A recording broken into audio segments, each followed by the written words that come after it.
各位大家好啊！嚟到我哋呢個無日不歡，跟我一起學日文嘅節目裏邊啦。今日咧就同大家去講呢一個生字啦。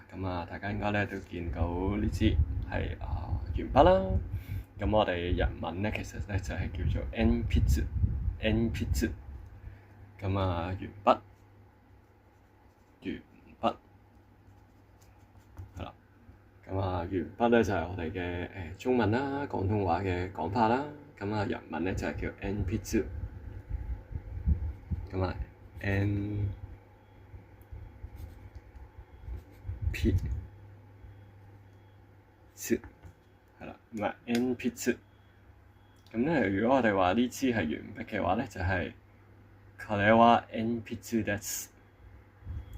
如果我哋話呢個唔係原子筆，係一支鉛筆嘅話咧，就係これはペンじゃありません。これは鉛筆です。